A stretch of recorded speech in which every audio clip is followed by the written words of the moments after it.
Welcome to Postcards from Palisade, where we hear from the people who are shaping our slice of Western Colorado. I'm Lisa McNamara.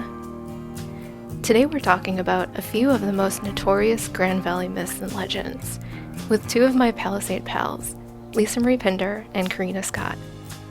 We go deep into the stories behind the infamous jar of Grand Valley dirt, the thunderbird on the Mesa, and the vengeful train conductor. We also chat about where you can find bits and pieces of historic coal mines, why Palisade has twin houses, and where you can find old labor camp cabins around town. Keep listening to hear the stories behind LisaMarie's and Corinna's favorite Grand Valley myths and legends on today's Postcard from Palisade.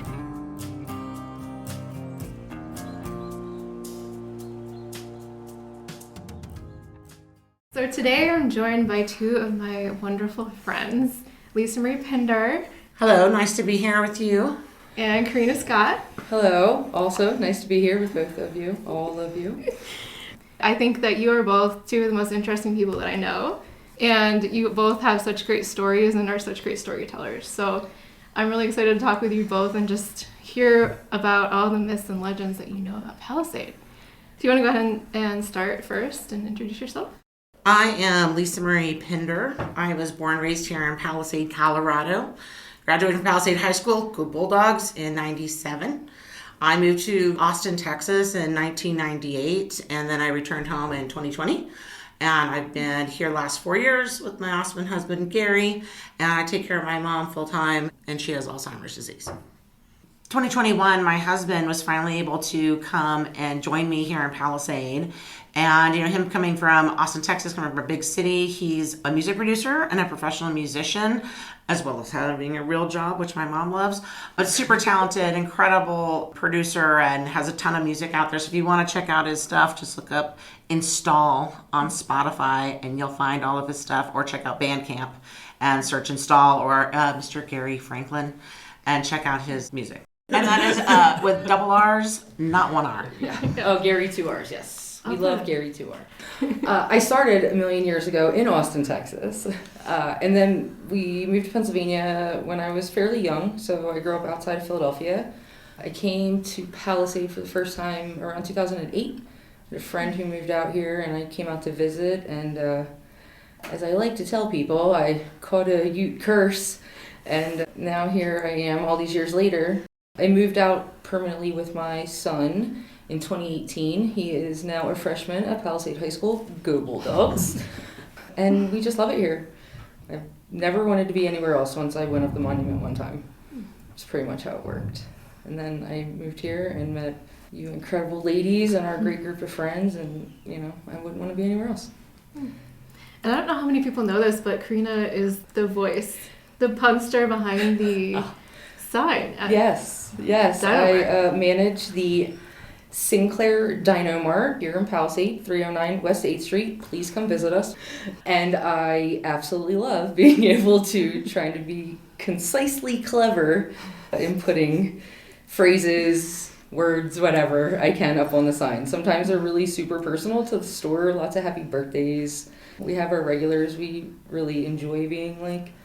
We're family owned. My boss is me, him, and 2 other people. It's just 4 of us that run the store, and we really like being a part of the community. What's the favorite sign you've ever... I think my favorites, if I had to pick... Snoop Dogg is a very... I think Snoop's been mentioned pretty regularly on there. But I had one after the Super Bowl that I was able to put Snoop D-O-double-G, and that really made me happy that I could fit that phrase. And then I think the most popular one that I heard about from the furthest reaches. I got a picture of a screenshot from somebody else in Nevada maybe, was the temps are higher than Willie Nelson. Yes. That one was very well received. I love it. Palisade Dino Mart is across from the CNF, which is a Conoco, which I find hilarious because if you go into my store, you will see right by the front register, Priscilla Walker gave us a picture of the store in 1968 when it was a Conoco gas station.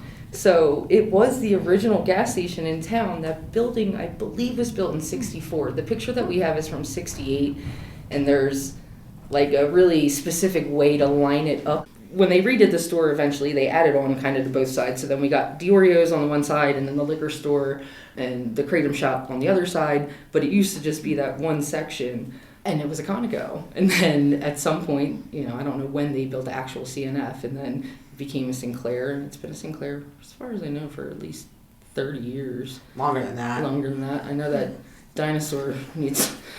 My poor dino needs a paint job.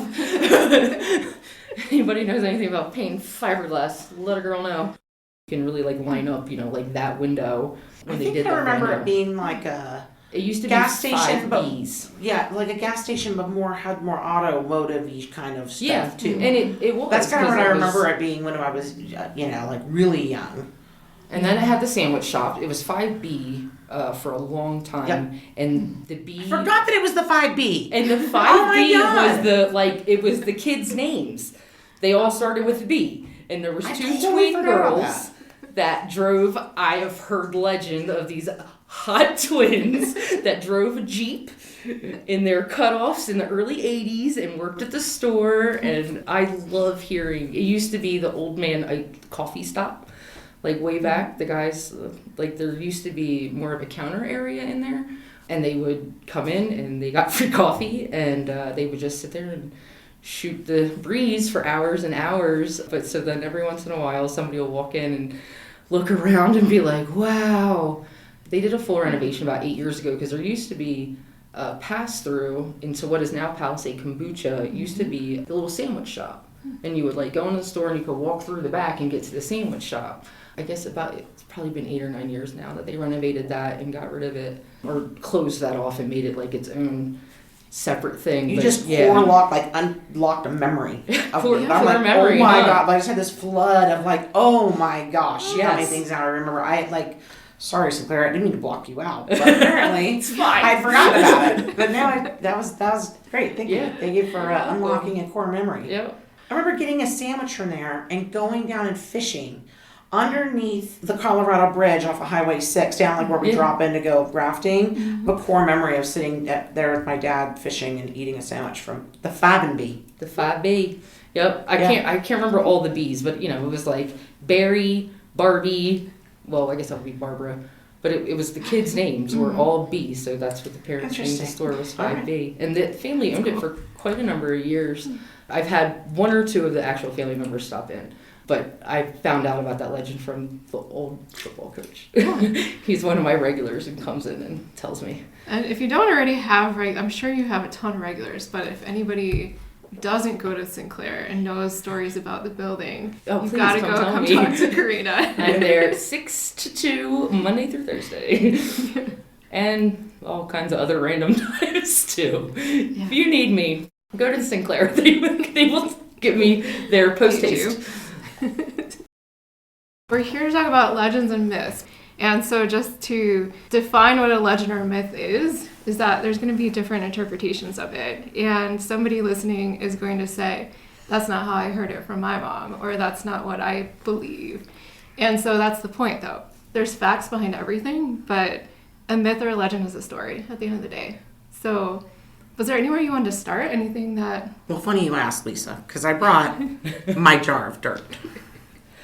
Dun, dun, dun. So when I was a very smart person and graduated high school, I decided to run away to the big city and move to Austin, Texas. It was August of 1998, I guess. I grew up growing up here in Palisade. I had 2 aunts. One, my Aunt Jean, who very much followed a lot of indigenous culture, myths and mythologies. My other aunt, Roberta Keeler, was also a kindergarten teacher in Teasnos Pass, Arizona on the reservation, and also lived in Cortez for a long time. She happened to adopt 3 Ute Indian children that her best friend was very ill, and so she took over the care of them.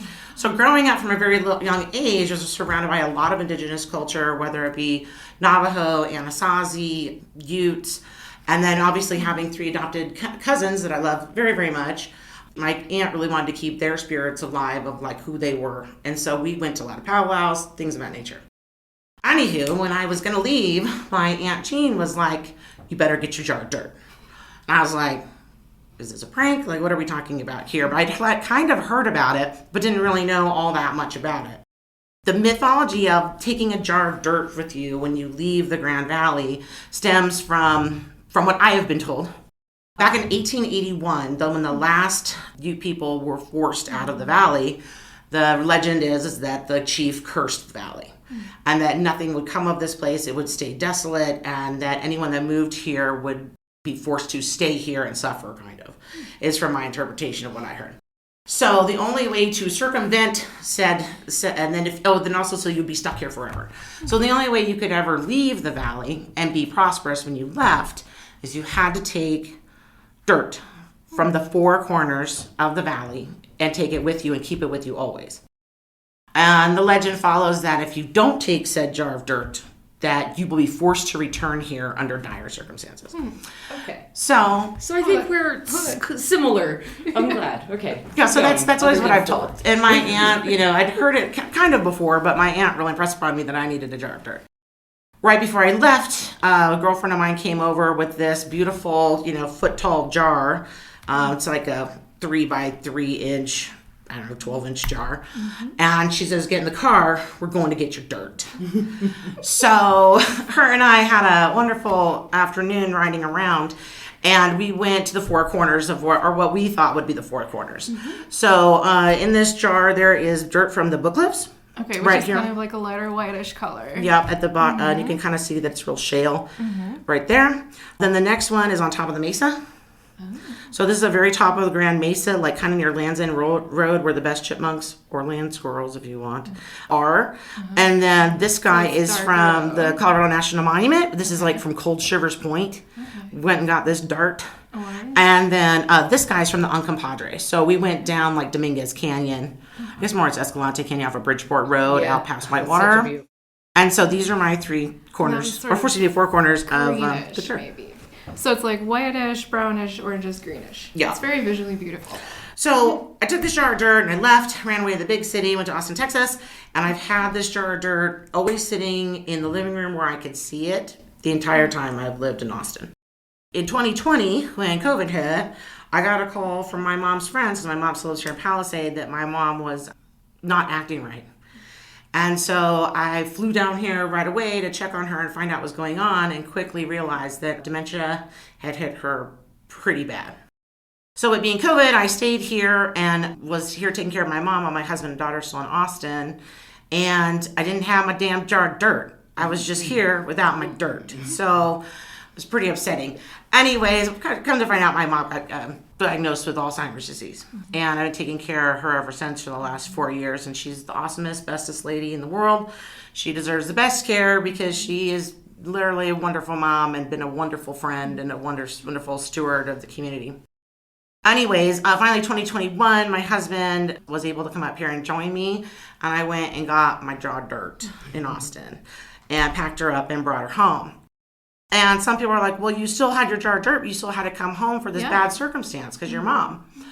You know, I already wanted to come home to Colorado. I was so sick of being in Texas for a lot of reasons.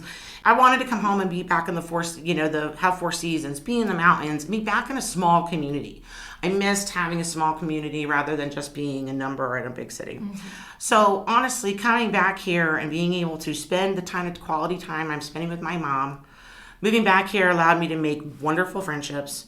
Moving back here allowed me to be part of the community like I want to. I volunteer my time as a planning commissioner for the town of Palisade, and I love being able to do that.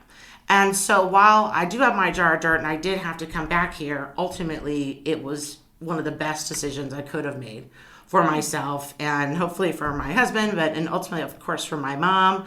But I think carrying around my little jar of dirt this whole time actually was part of happiness rather than despair. I love it. Yeah. I love your jar of dirt. That's beautiful. Oh, my jar of dirt. Also, our stories not stories, but like our understanding of it is not too dissimilar. Although in my head, these are very visually different colors, the Uncompahgre comprises, technically is not the monument. They were that's the furthest spot that way. Right. That's the furthest spot that way. So when I heard the story, it was more that the valley is made up of a triangle, right? Yes. Because you have the Uncompahgre on this side, and you have the Mesa here, and then you have the book cliffs here. So you're like in this triangle. So you had to take dirt from Or the way that I heard it originally was if you didn't take dirt from all 3 areas of the valley, or all 3 corners, but I guess, we're in a triangle, then you were always destined to return. So my thing was, I was like, well, I wouldn't wear the same shoes if I hiked up Garfield as I would if I went and like hiked on the monument, because I didn't want to accidentally, the way that I heard it was that if you did not take the dirt with you, then you were always destined to return. Not that it was a negative thing necessarily, just that you were always destined to return to the valley if you didn't leave with all the dirt with you. Right. So in my head, if I didn't leave with those mixtures of dirt with me, right, like then I was good. Yeah. And so I kept returning. And Yeah. Well, there's here I am. I've heard the legend also be that you had to get it from the top of Mount Garfield, specifically, wondered. Then I've heard I've heard the whole 3 triangle thing, and one of them is at where the Colorado and the Gunnison meet, or what was the Grand and the Gunnison that led to becoming Grand Junction. Love it. One of my That favorite you had to take parts. dirt from there, the monument, and the bottom of Mount Garfield. So I've heard that one too, and that's very specific as to where exactly you're supposed to get it, but with the same connotation. I was actually trying to look up like Mr. Dave Fischel and Palisade Historical Society Tribune. Whoop, whoop. Love them. And I could that's pretty much the gist of the same thing that I kept reading with everybody else. With the way I grew up and having more exposure to more indigenous cultures, it made total sense to me, and I thought that I should not mess with this legend. Yeah, for me too, as well. But I like the way you've interpreted it, where you're like, I don't want to accidentally collect all those 3 darts and then Yeah. not be able to come back. Right. So like, I spent 10 years coming to visit before I moved. Right, I came out here in 2008, and I was like, boom, 10-year plan. My oldest was at the time 8, and I was like, I'm gonna get you through high school, and then we'll go from there. And so that was always the plan. But I mean, that's what I did. It took me 10 years.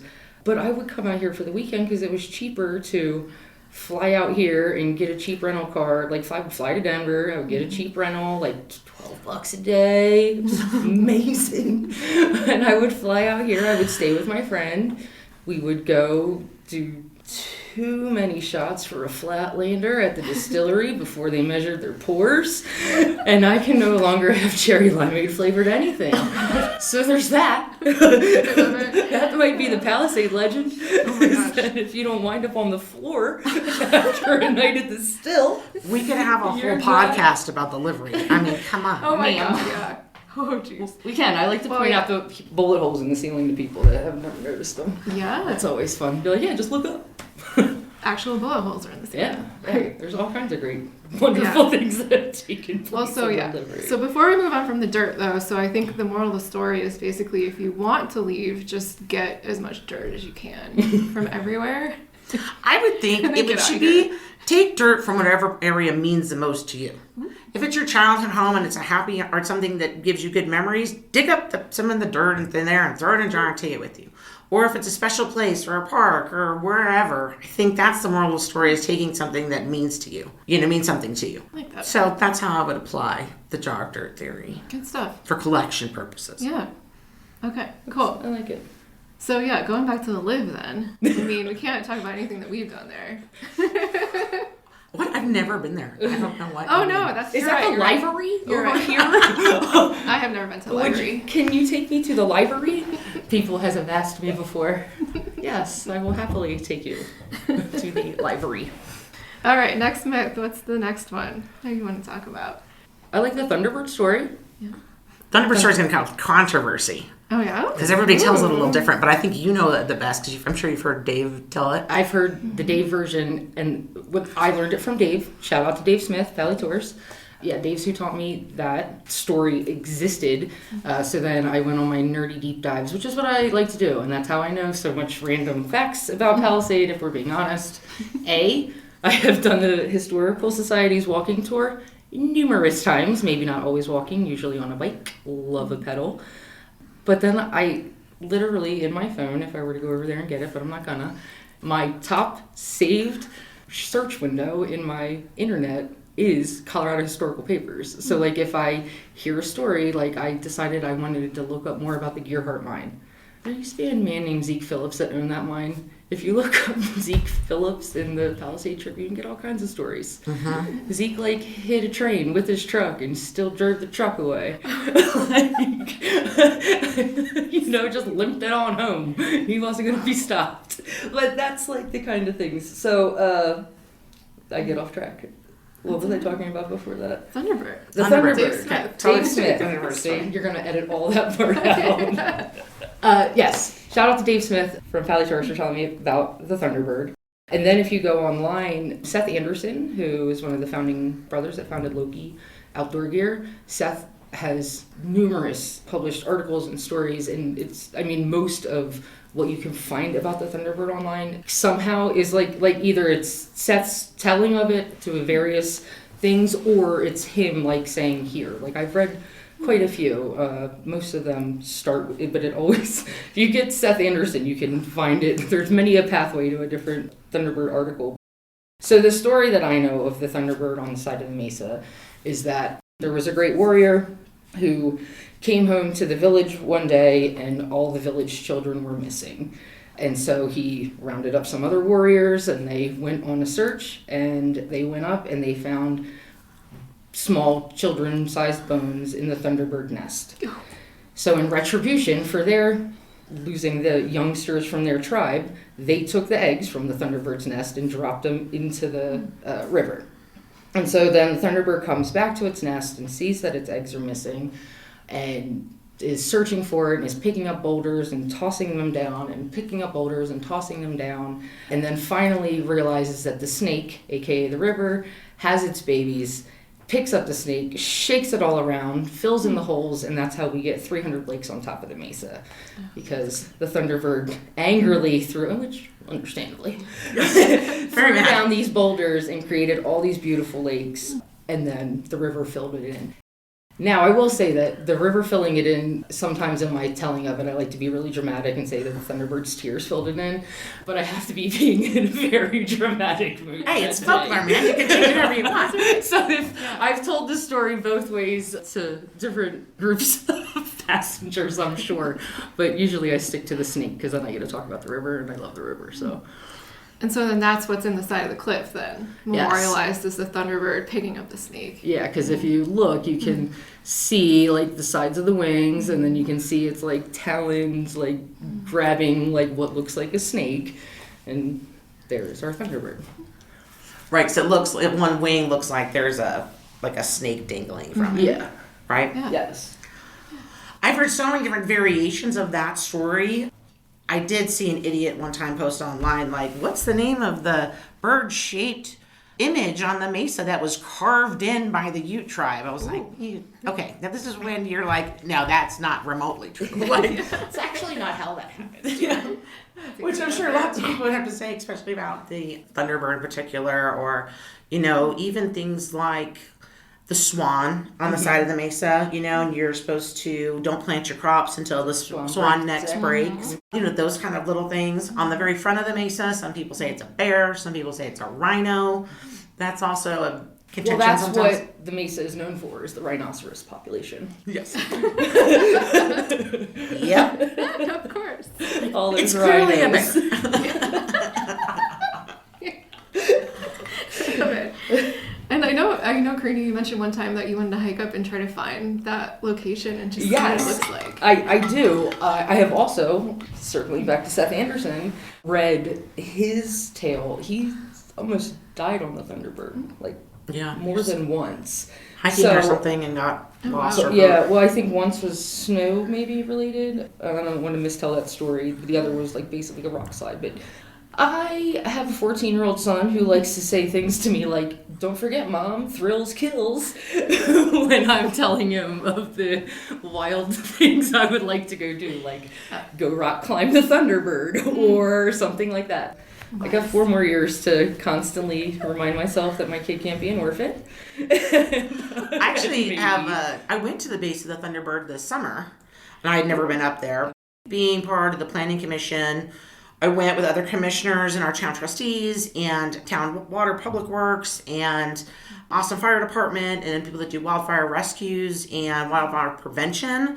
I was able to take some ATVs and go all the way up through our watershed. So Cool part about touring that was seeing, as things need repaired in town, as we look at the future about trying to protect our water supply here in Mesa County. It was very cool to go and look at all of that and understand it so that we can make sure we get the correct funds allocated to help protect our stuff. Anyways, coolest part is one of the top of our part of our watershed is the bottom of the Thunderbird. I got up there and I thought I was going to, well, I think I did cry.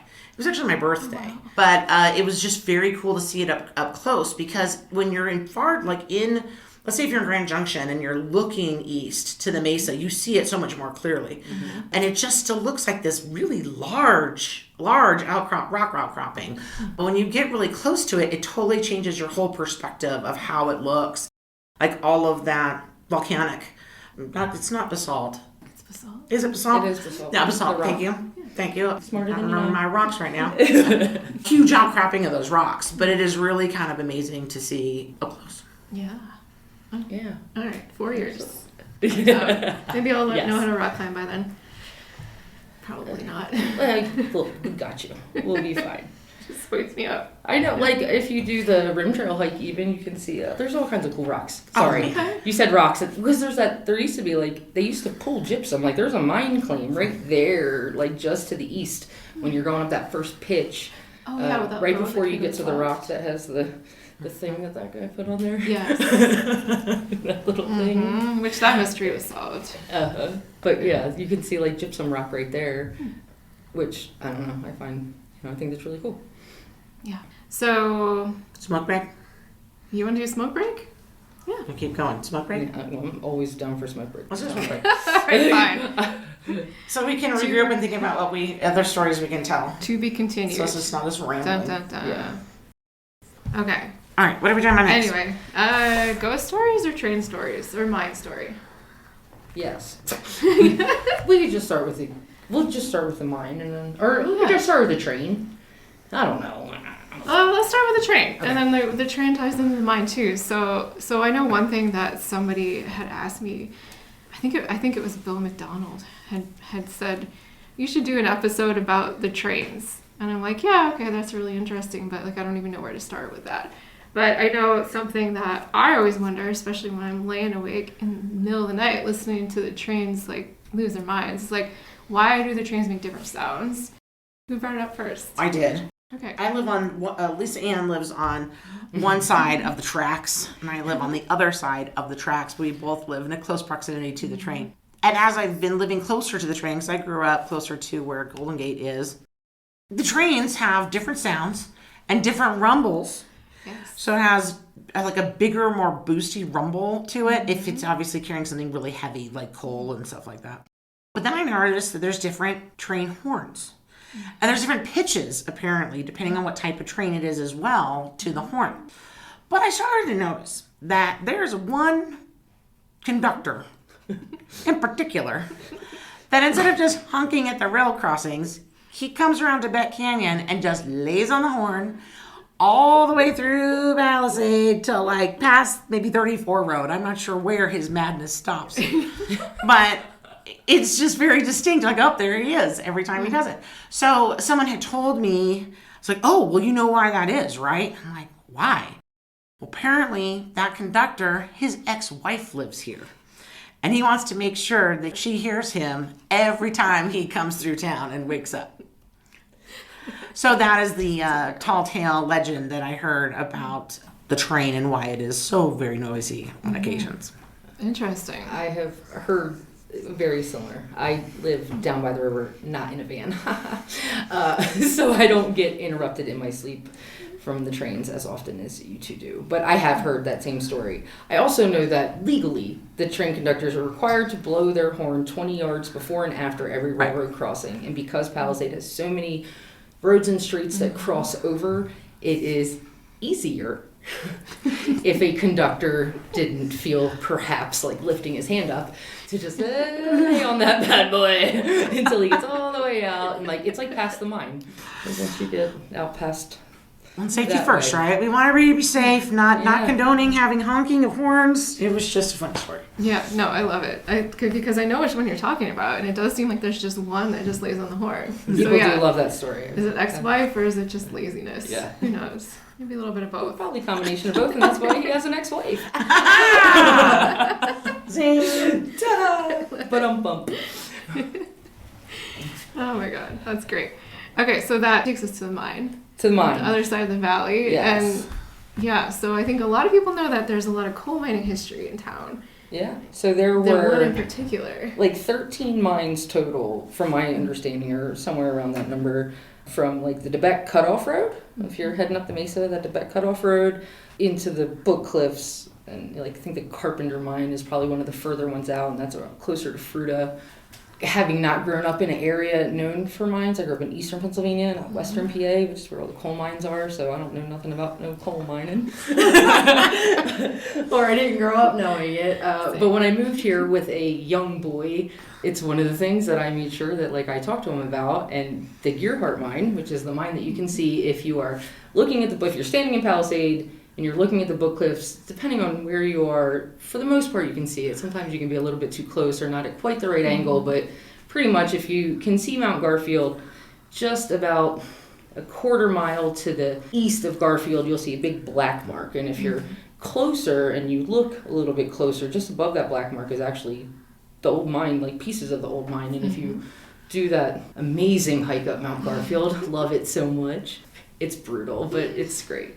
But if you do that mine or do that hike, you'll see chunks and pieces of this big mine. So I do wine tours as well as manage the gas station. So it's one of the things I always like to point out to people, especially if they're not from this area or they didn't, like me, didn't grow up in an area where you can just like look up and see things on the side of the mountain. It's really cool to point out. And, it was, in practical purposes, it wasn't a super profitable mine. I think they only took about 200,000 tons of coal out of it, which sounds, it's a lot of coal, but the Debec Cutoff mine, they pulled closer to like 4 million tons of coal out of. So like to see those, size disparities, they got it where they needed it, but that's where a lot of the, original orchards were planted by coal miners, right? They mined coal in the winter and then tended their orchards all through the spring and summer. So I think it's a really cool part of Palisades, like visual history, if you can visually look and see the mine, or you can look up and see the Thunderbird. I think it's one of the really unique parts of living in this little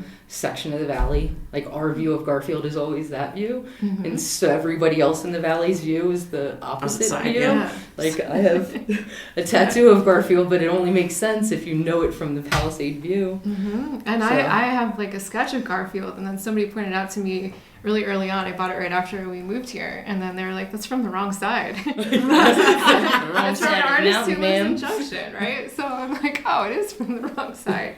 Yeah, that's funny.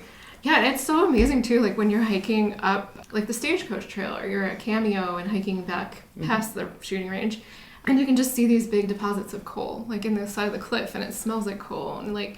Yeah, like you growing up in the middle of the woods and not having ever seen anything like that. It's pretty amazing that you can actually touch coal in the ground. There's a really cool spot up the Cameo Road. You can like stand in, like they started maybe to dig out a hole for coal. Maybe it was just a personal mine. I don't know, because it's about the size of your office. I climbed up in there. It's just it's my height. And Right. Like, you could pretty much stand in there with your arms stretched out. And it's, not much. It's like 12 feet deep. Like just deep enough for you to go and disappear. But then, like one step forward and you can easily be seen. Yeah. How are you guys doing? It's Friday the 13th. True. Everything's going well thus far. I will happily retell a tale that the Historical Society tells. I don't think Joanne I love Priscilla, and I think Priscilla would love for me to tell this story. It's one of the great parts of that walking brochure. That walking brochure is fantastic. It really is. I love our Historical Society. They've done a really good job putting all that online. But the story is, if you're on Main Street and you walk to the end of the Main Street, there's a White House, and it's got like a white picket fence. It's really super cute. I can't remember which number it is on the walking tour, but it's next door to the Chrissy house to the east. So that was one of the first houses built in Palisade for who was then the notary public was Mr. Bancroft and his wife. And a notary public in the early 1900s was a super important job in a very small, brand new town. Palisade was incorporated in 1904. That house was built in 1904. So, it really, truly was one of the first Palisade homes on First Street, because that was the first street in Palisade. So if you go to the end of Main Street, next to the Chrissy house is this white house with white picket fence. It was built in 1904 for Mr. Bancroft and his wife. The wife's brother was the builder, whose name escapes me right now, and I'm so sorry. I usually do know it. But so he was the builder, and he built the house. It's a lovely house. It's a cute little house. It's not even little. It's just a very cute, it's adorable. And then if you turn around and you continue your way down Main Street and go to 5th and Main, the house on the corner of 5th and Main, if you stand on 5th Street and look at it, you'll see that it is exactly the same house. Like, he built her an identical house. It's a twin. There's another set, but that's like the first set of twin houses. When I think of them now, are like two side-by-side houses. But before the age of subdivisions and like houses always looking the same, they were usually very unique. So in that time, it was kind of weird to have two identical houses. But the wife's house, the second house built, is just a little bit nicer. Like, its pitch is just a little bit steeper on the roof, so that makes it just a little bit bigger. There's hand-painted roses that they still have. They're beautiful, and the people who own it now maintained it very well. It's really, really beautiful. The gardens are very well taken care of, but there's hand-painted roses above the front bay window and the door. Like, the wife literally was like, you know how you built your sister's house? I liked it. Just make it a little bit better. And he was like, okay. I wonder if there's rivalry between the sister and the sister-in-law then. You don't know that I've looked. Because if you look at old Palisade Tribunes, it is literally like, Mrs. LisaMarie Pinder went to Quebec to visit her cousin Mary. They had petty fours and returned back by 6 p.m. That is what the old Palisade Tribunes were, because we're a small town now. It was like Facebook at the time. Literally. Yeah, but they're really cute little stories like that. You can go down to the park. I think a lot of people, if you don't look at the west side of the park, if you've never wandered that far over to the migrant camps, it's such an interesting part of history. And then you can go see those cabins. Like, you can see where they were, and you can read this great little thing about them. And then you can go up to Restoration. Restoration has, I think, 7 or 8 of those cabins. Carboy has one of those cabins. Carboy's cabin is really cool because it's open, so you can go inside and really look at it. And they don't, not that it's got stuff. They chop literally off the one wall. They have a lot of great musicians that play in there, but they oriented it a little bit different. They turned it so if you look above the one window, it says Garfield View. So you know that when it was at the camp, it was oriented that way. So when you looked out the window, you saw Mount Garfield. Wow, cool. That's so cool. I didn't know that those were the actual cabins, at Restoration and at Carboy. Oh yeah, they moved them all out of the camp. Oh. Yeah, I just would have assumed they were torn them down. No, people were able to buy them. They bought them for certain super cheap. Oh, wow. And then they moved them. Mm-hmm. It was literally I think it was, I don't want to say it was $1, but it was something very cheap. Yeah. Very cheap. Just wow. And then because they had the expense of moving them, but. Yeah. It wasn't until I moved here that I saw a man fix a tire with a blowtorch and some lighter fluid. Oh, and whew, that was a day. So these are the men that were like, yes, I can pick up that cabin and haul it up Suicide Hill. Can you imagine taking it all the way up there? No, can you fathom? Wow. They did it with a few of them. Yeah. So, yeah. Several. There's at least a dozen of those old cabins up on East Orchard Mesa. It would be really fun to go around and try to find them all. Yeah. Well, and I'm sure that they're... Sounds like a great wine mission. You start at Pitchfork, and they're working your way through. I love it. It's a great idea. Yeah. It's a great idea. Okay, I'm going to stop recording. Fine. But thank you both. And thank you. I just know that I know so many more stories. I'm going to hear even more from you. So I can't wait. People only get a little tasting of what you have. All right. Ready for drinks? Ready for drinks? Oh, I was going to tell Gary. I'm going to paste all this stuff together. So don't. Oh. So start by saying when you said that Gary moved here in 2021. Yeah. So you can do it there, and then she can feed it into that spot. You listen to tons of podcasts. Listen, I love you, Lisa. I'm just trying to make your job easier. Hold on, are we not going to talk about how I'm the only single of our group of like bajillion couples, and how then I get to be the entertainment for the evening when I have these crazy stories? Like the time that I matched with the doctor on the Facebook dating, and then found out that this man is one of the most prolific catfish in the valley. But wait, so would you not want to be the entertainment? No, I actually Could you, I get to tell all the best tales. It's very true. I know, I'm like, I can't picture you not having a story or knowing something and not telling it. Yeah, no. Imagine me not sharing. I also have a problem with showboating, so I relate to your problem. I don't know what nonchalant is. I am always chalanting. I saw that meme and I was like, oh my god. Somebody described it. What did I tell you? Great storytellers, right? Over cocktails at Fidel's after we finished recording, we compare the differences between LisaMarie's and Corinna's versions of these myths and legends, and we wondered how many other versions are out there. Are you familiar with these stories? Or maybe you know a slightly different version. Are there other Grand Valley myths and legends that we didn't cover? If so, I'd love to hear from you. You can email me at lisa@postcardsfrompalisade.com. There's a link to my email address in the show notes, too. I'd love to share more stories on a future podcast episode. The podcast theme music is Riverbend by Jeff Roper. Thanks for listening. With love from Palisade.